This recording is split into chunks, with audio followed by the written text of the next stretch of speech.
हम special report पे कुछ मुद्दों पे बात करते हैं, कुछ हालात बताते हैं, कुछ सियासत भी करने की कोशिश करते हैं और इन्हीं हालात, मामलात और सियासत के बीच में जो कुछ निकल के आता है उसको आवाम के सामने इस उम्मीद के साथ रखते हैं कि शायद कहीं बेहतरी हो जाए। तो आज के स्पेशल रिपोर्ट में हम कई मामलात पे नजर रखेंगे। त्राल का लाल यूक्रेन तक पहुंच पड़ा है और किस तरह से, ये भी हम कोशिश करेंगे प्रोग्राम में आपको बताने की। और इसके साथ साथ श्रीनगर में अब क्या, श्रीनगर म्युनिसिपल कॉरपोरेशन के बाद श्रीनगर का जो डीडीसी का मामला है वो अब बीजेपी के हाथ में चला गया है। ये बड़ा मुद्दा रहेगा हमारे साथ। और बीजेपी में जम्मू में आज कश्मीर की एक शख्सियत की ज्वाइनिंग हुई है, नॉर्थ कश्मीर के कुपवाड़ा की रफीक शाह की ज्वाइनिंग हुई है। क्या ये बीजेपी के लिए कोई बड़े फायदे की बात बन सकता है या सिर्फ नैरेटिव है? ये सब रहेगा आज के स्पेशल रिपोर्ट में। लेकिन शुरुआत हम सरहदी जिला कुपवाड़ा के हंदवाड़ा से ही करेंगे, जहां मंशियात फरोशों पर लगाम कसने के लिए सरकार की कार्रवाइयां जारी है। ये हंदवाड़ा का बांडे मोहल्ला की तस्वीर है। बांडे मोहल्ला बीच बाजार में है और बांडे मोहल्ला में सुबह सुबह ये फोर्सेस, ये पुलिस, ये एनआईए, ये सारी कार्रवाई जो है ये मंशियात फरोशों की जमीन प्रॉपर्टीज को जब्त करने के हवाले से थी। ये जायदादें जरगर मोहल्ला हंदवाड़ा, बांडीपोरा में, ये लारीबल हंदवाड़ा में और वस्कुरा हंदवाड़ा में, 3 जगहों पे ये जायदादें थी और इन्हें आज बाज़ाब्ता तौर पे जब्त किया गया। ये बोर्ड चस्पा किया गया। यहाँ पे मकान थे, यहाँ जमीनें थी। ये उन लोगों की जमीनें थी, ये उन लोगों के मकान थे, उन लोगों की प्रॉपर्टीज थी जिन्होंने मंशियात का काम किया और मंशियात का काम करने के बाद जो पैसा कमाया उससे ये प्रॉपर्टीज खड़ा की। तो मंशियात फरोशों के गर्दन से दबोचने के लिए जो सरकार ने काम किया है उसमें मंशियात फरोश की प्रॉपर्टी जब्त करनी है। मंशियात फरोश के जो चेले चपाटे होते हैं वो बड़ी मस्ती करते हैं, लेकिन तब तक ही मस्ती करते हैं जब तक मंशियात फरोश बाहर होता है। जब अंदर जाता है तो उसके बाद रोना धोना शुरू हो जाता है और उस रोने धोने की तरफ जाना किसी को नहीं है। यूजुअली कश्मीरी बड़े नरम दिल है, तो याद रखिएगा नरम दिली उतनी ही जितनी चलेगी इन मामलात में। ये जो आपके बच्चों के कातिल हैं, इन बच्चों के कातिलों को आप इन पे रहम मत करिए, क्योंकि ये आप पे रहम कर रहे हैं। इनकी प्रॉपर्टीज जो है, इनके सगों की जो प्रॉपर्टीज है उनको भी जब्त करनी है, उस सबको जब्त करना है। और 2 मंजिला या 3 मंजिला इमारतें बनाएं, ये बड़े बड़े कम्प्लेक्स, शॉपिंग कम्प्लेक्स बनाएं, लेकिन जो कुछ बनाएं उस पे रोक लगानी है। उसके हवाले से वो सब सरकार के सामने करना है। तो हंदवाड़ा में आज की पुलिस की या एनआईए की एक कार्रवाई, और इस कार्रवाई में 4 अफराद की जायदादें जब्त और 4 में से 2 जो हैं फिलहाल जेल में हैं। ऑलरेडी वो मंशियात को लेके, मंशियात के मामलात को लेके जेल में हैं और उसके बाद 2 जो है, एक जो है वो अभी फरार भी है। और ये जो सीलिंग जो है, इस सीलिंग में मजा भी बहुत आता है, क्योंकि जब इस तरह की सीलिंग होती है तो दिल को बड़ा सुकून मिलता है कि कहीं कोई है जो हमारे मुआशरे में एक लगाम लगाने की कोशिश कर रहा है। तो इन कार्रवाइयों पे ताली, 2 हाथ से सलाम उन एहलकारों को जो मंशियात फरोशों को गर्दन से पकड़ के दबोच रहे हैं।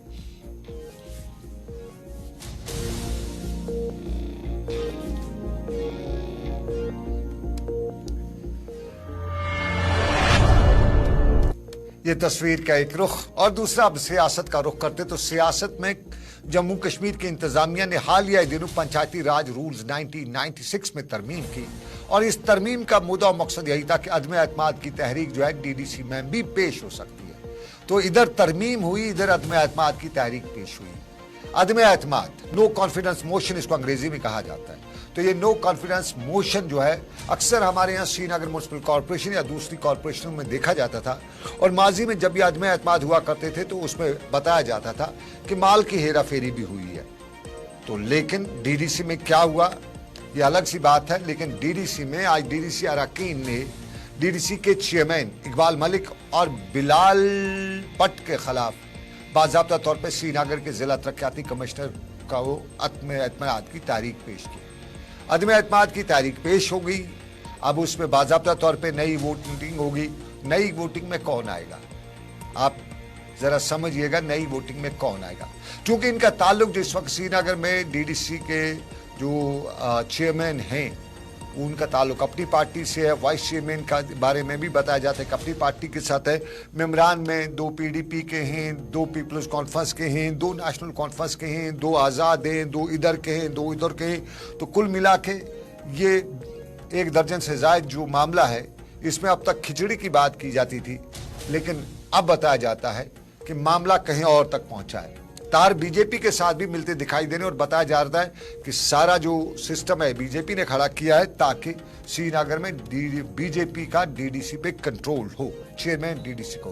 फैसल हमारे साथी है, हम फैसल के पास जाएंगे और उनसे समझने की कोशिश करेंगे, क्योंकि फैसल इस सारे मॉनिटर इस मामले को सुबह से देख रहा था और फैसल ने डीडीसी के मेंबरान से बात भी की। जरा एक मेंबर की बात भी पहले सुनाइएगा, तब तक वो क्या बता रहे हैं, आगे वो कहाँ जाएंगे। आप जरा सुनाइएगा। डीडीसी मोहम्मद शाबान, डीडीसी हरवन सिकिस। आज तक गई कहीं तम चेयरमैन साहब सर असल चेयरमैन साहब, मगर घर नान जह बुनिक तय नबर। तमिस पाई इलाकन मज कस हालात वनकस क्या कहीं डीडीसी मेंबरस मे कह प्रॉब्लम इलाकस मज यह जुट ठीक कर कि वनुक तम कर तम जत यह कथा।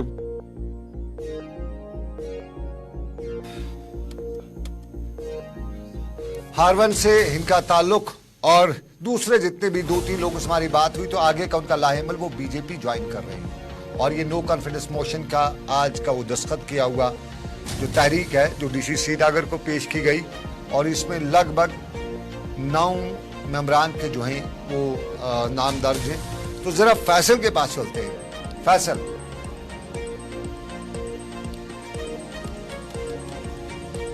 फैसल जरा बताइएगा कौन कौन मेंबर है, कहाँ कहाँ आज उन्हें दस्तखत किए हैं, किसका ताल्लुक किस पार्टी से है, आगे के हवाले से। जिस तरह हमने साउंड बाइट में भी सुना वो बीजेपी ज्वाइन करें, तो कौन कौन बीजेपी ज्वाइन कर रहा है।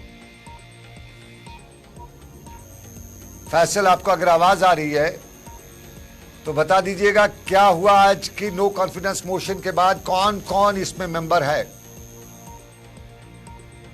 जी फैसल बताइएगा कौन कौन मेंबर है, किस किस ने दस्तखत किए हैं, कौन कौन अदम अदमात की तारीख पेश कर रहा है।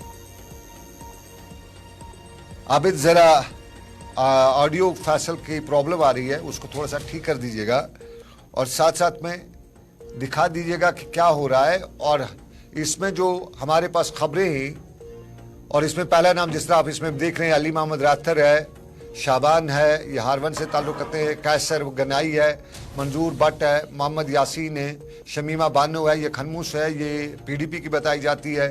जिस तरह से ये सारे नाम जो हैं ये डिप्टी कमिश्नर श्रीनगर को आज दिए गए और बाज़ाब्ता तौर पे स्टेप लगा के दस्तखत करके दिया गया। और इसमें बताया गया कि डीडीसी के जो मेम्बरान हैं वो चेयरमैन जो है उससे नहीं। अभी तक इसमें 2 बीजेपी के जो ऑलरेडी मेम्बरान हैं जो जीत के आए बीजेपी टिकट पे, उनके नाम भी हैं, लेकिन बाकी जो नाम हैं 10 लोगों के जो नाम हैं उनमें जो अक्सर की तादाद जो है नेशनल कॉन्फ्रेंस से भी है, पीडीपी से भी है, अपनी पार्टी के तो है ही है। जरा फैसल क्या आप तक आवाज आ रही है? फैसल आप तक आवाज आ रही है? जी सर, नाम बताइए। जरा बताइएगा कौन कौन मेंबर है, कौन कौन ये डीडीसी मेंबरान जो हैं अदम एतमाद की तारीख पेश करें, किस किस पार्टी से ये ताल्लुक रखते हैं। देखिए सनम, जब हम इस आदमी एतमाद की बात करते हैं तो आपको याद होगा कि इसमें से बीजेपी के साथ भी जितने भी लीडर हैं उन्होंने इस आदमी एतमाद पे दस्तखत किया है। उसके साथ साथ पीडीपी की उन्होंने भी साइन किया और अपनी पार्टी के साथ करीबन 5 ऐसे मेंबर्स हैं जो वाबस्तगी रखते थे अपनी पार्टी से, उन्होंने भी इसमें साइन किया है। और उसके साथ साथ आज इंडिपेंडेंट 2 है जो कि पहले इंडिपेंडेंट थे, अभी उन्होंने बीजेपी जो है इख्तियारी जो है शमूलियत इख्तियार की है, तो उन्होंने भी इसमें साइन किया। करीबन 10 ऐसे मेंबर्स है जिन्होंने इस अदम एतमाद की तारीख पे साइन किए हैं और जो पूरे तरीके से अब हम कह सकते हैं डीसी साहब के पास दायर की गई है। और बताया जा रहा है कि आने वाले दिनों में जो इसके हवाले से इलेक्शन भी होगा बाकायदा तौर पर बैलेट बॉक्स के जरिए, और उसके बाद नए जो नाम है वो सामने आ सकते हैं। और गालिबन इस वक्त जो नए आ रहे हैं वो कैसर गनाई एज चेयरमैन के तौर पर बनाए जाएंगे, जो कि सोर्सेज से इंफॉर्मेशन आ रहे हैं। उसके साथ साथ जो शबीर ऋषि है,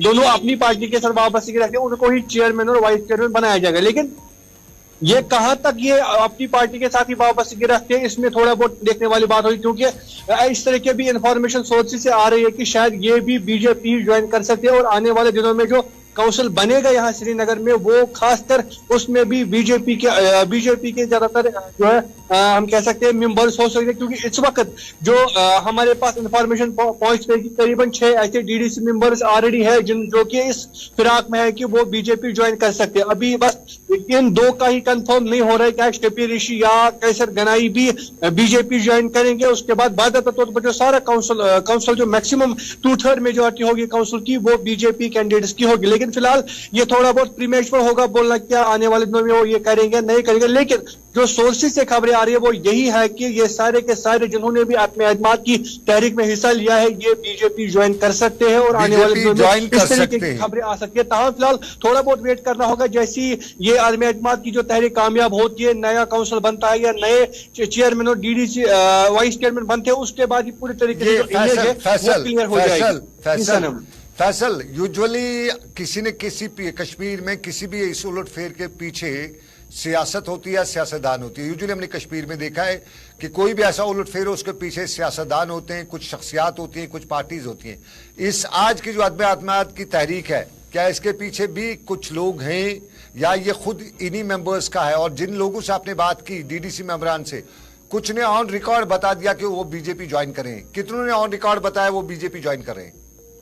देखिए फिलहाल जो इंडिपेंडेंट कैंडिडेट्स थे जो मुख्तलिफ इलाकों से थे, चाहे वो हारवंद की बात करें या हारवंद के कई ऐसे सेक्टर्स है जहाँ के लीडर ने ठीक किया, अभी एतराफ किया और रिकॉर्ड किया हम पहले इंडिपेंडेंट थे अब हम बीजेपी ज्वाइन कर रहे हैं। ऐसे ही कुछ और भी 2 लोगों की इंफॉर्मेशन आ रही है कि 2 अभी भी, एक तो खुनमू से एक और मेंबर जो है वो बीजेपी ज्वाइन करने वाला है और भी एक लेडी डीडीसी है जो वो भी अपने इसमें बीजेपी में ज्वाइन करने वाली है। तो करीबन जो हमारे पास इनफॉर्मल इंफॉर्मेशन आ रही है उसमें करीबन बताया जा रहा है कि 6 की तादाद हो गई है जो जिनको बीजेपी में ज्वाइन करना है। और उसके बाद भी कई ऐसे मेंबर्स है डीडीसी जिनके साथ बात हो रही है जो आने वाले दिनों में हम कह सकते हैं मंडे या ट्यूसडे तक वो भी बीजेपी के साथ शमूलियत इख्तियार कर सकते हैं। जिसके बाद जो कि मैंने पहले ही कहा कि जो काउंसिल बनेगा उसमें 2/3 मेजोरिटी जो है लगभग वो बीजेपी कैंडिडेट्स की हो सकती है। और जो अपनी पार्टी में जितने भी मेंबर्स हैं उसमें भी कहीं ना कहीं कुछ मेंबर जो है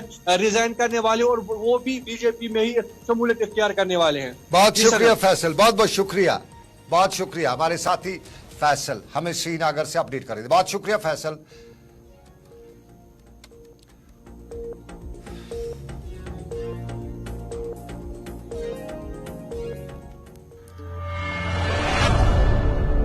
फैसल हमें अपडेट कर रहे थे।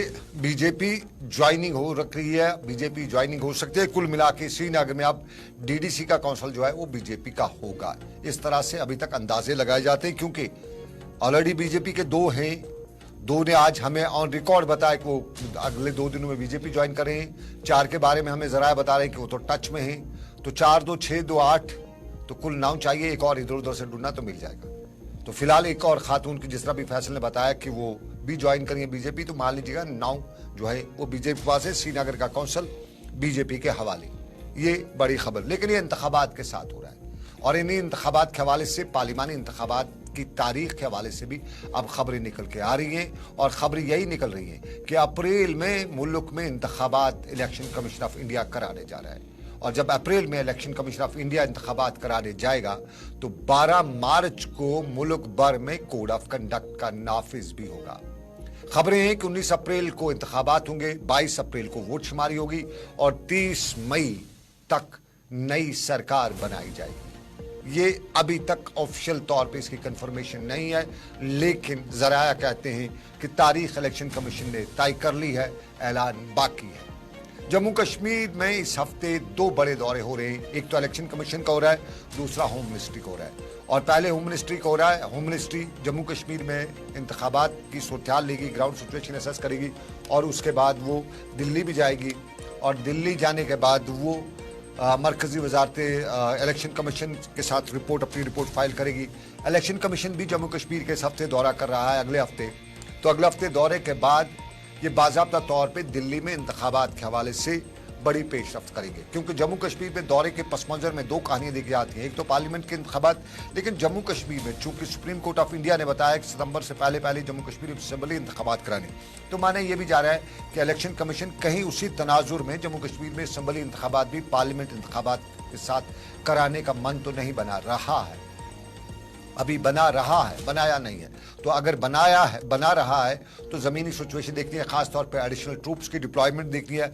और जरा ये भी कहते हैं कि अगर इलेक्शन कमीशन ने पार्लियामेंट के साथ असेंबली इंतखाबात नहीं कराए और सुप्रीम कोर्ट की गाइडलाइंस के मुताबिक सितंबर से पहले इलेक्शन कराने का मन बना लिए, तो फिर जम्मू कश्मीर में इसके बहुत से मामला देखने को मिलेंगे। सबसे पहले यहाँ यात्रा होगी और यात्रा में इंतखाबात की वजह से परेशानी हो सकती है, और साथ साथ में टूरिस्ट सीजन होगा, तो टूरिस्ट सीजन जो है उस पर भी बड़ी वो रुकावट हो सकती है। तो इन दोनों चीजों को देखते हुए कहा जाता है कि इलेक्शन कमीशन ये दोनों चीजें कंसिडर करते हुए उससे पहले इलेक्शन सोच रहा है।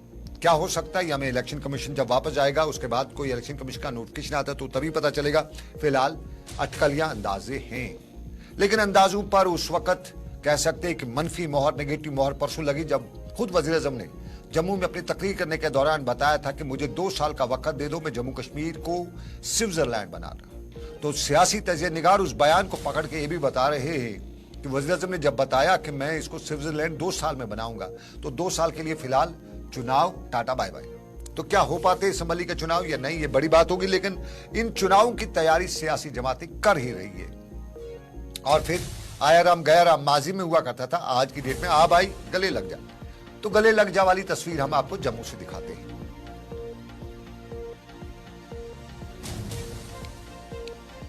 ये है जी गले लग जा वाली तस्वीर। ये रफीक शाह है। रफीक शाह पैंथर्स पार्टी के साथ काफी वक्त तक रहे और उसके बाद वो एमएलसी भी बने।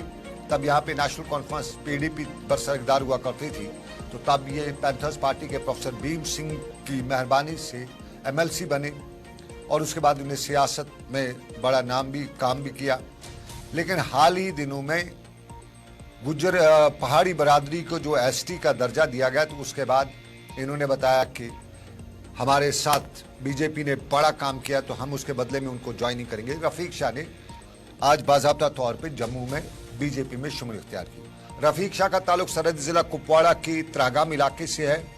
पहाड़ी बरादरी से ताल्लुक रखते हैं और पहाड़ी बरादरी से ताल्लुक रखने के साथ साथ कि 2019 में इन्होंने पैंथर्स पार्टी से अलहदगी इख्तियार करके कुछ वक्त के लिए पीडीपी में भी शमूलियत इख्तियार की थी, कहीं न कहीं सपोर्ट भी किया था, और उसके बाद ये बाज़ाब्ता तौर पे फिर नेशनल कॉन्फ्रेंस में इन्होंने शमूलियत इख्तियार की थी। तो 2019 के बाद ये नेशनल कॉन्फ्रेंस में बड़ी कोशिश कर रहे थे, बड़ा रोल अदा कर रहे थे, लेकिन आज जम्मू में इन्होंने बीजेपी में शमूलियत इख्तियार की। साफ जाहिर है बीजेपी के पास बड़े नाम का आना, जहां अगर बड़ा फायदा तो ना दे, लेकिन एक नैरेटिव बनाने में वोट बैंक में बड़ा फायदा ना मिले, लेकिन नैरेटिव में बड़ा फायदा दे सकता है। तो इस तरह के नाम जो है वो बिकते बहुत है। तो रफीक शाह का नाम भी बहुत बिक रहा है और रविंदर रैना ने आज खुशी का इजहार जम्मू में करते हुए बताया कि अभी इब्तिदा है, आगे आगे देखिए होता है क्या।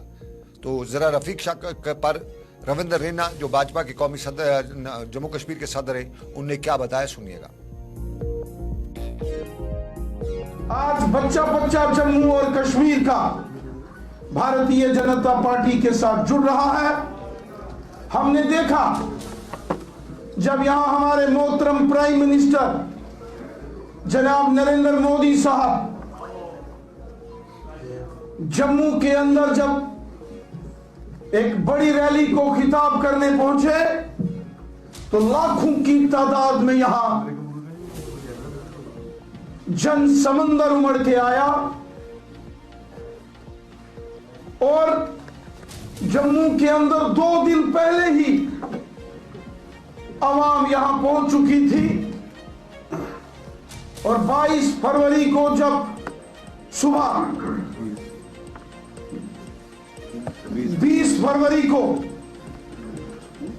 हमने देखा जब यहां प्राइम मिनिस्टर मोदी साहब पहुंचे, तो 19 रात को ही मौलाना आजाद स्टेडियम पूरे तरीके से भर चुका था। पूरी रात लोग जम्मू के मौलाना आजाद स्टेडियम रविंद्र रैना भाजपा के रियासी सदर बताते चले सियासत में ना कोई पक्का दोस्त ना कोई पक्का दुश्मन। 70 की दहाई में कांग्रेस को उसी तरह से देखा जाता था जिस तरह से पहले जम्मू कश्मीर में बीजेपी को देखा जाता था। कांग्रेस को जम्मू कश्मीर में तब गंदी नाले के कीड़ों की जमात बताया जाता था, सोशल बाइकआउट कांग्रेस के साथ किया गया जाता था। लेकिन आस्ता आस्ता कांग्रेस ने इस तरह से अपना जो जमाव है वो फैलाया कि एक वक्त ये भी आया कि जम्मू कश्मीर के जो बड़े बड़े सियासी कदा और शख्सियात हैं वो कांग्रेस की झोली में भी गिरे और कांग्रेस के साथ इत्तेहाद करके सरकार भी बनाई और कांग्रेस को इत्तेहाद सरकार में भी लाया। कांग्रेस फिर गंदी नाली का कीड़ा नहीं रही, सोशमाजी बाइकाट नहीं रहा, कांग्रेस जो है हिस्सेदार बनी जम्मू कश्मीर। और कल तक बीजेपी के हवाले से भी कश्मीर के जो पॉलिटिकल सिनेरियो था, जो पॉलिटिकल पार्टीज थी, वो भी ऐसा बता रही थी दुश्मन है, ये है, वो है।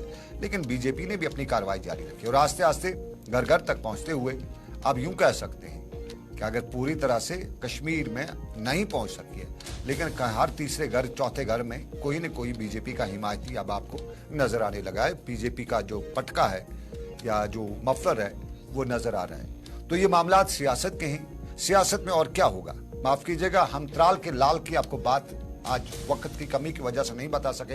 रात 9:30 बजे हम आपको जरूर बताएंगे कि त्राल का लाल यूक्रेन में है, लड़ रहा है रूस के साथ। तो ये सब कुछ रहेगा स्पेशल रिपोर्ट में, लेकिन अभी बस इतना ही। दीजिए इजाजत, रखिए अपना ख्याल, अल्लाह हाफिज।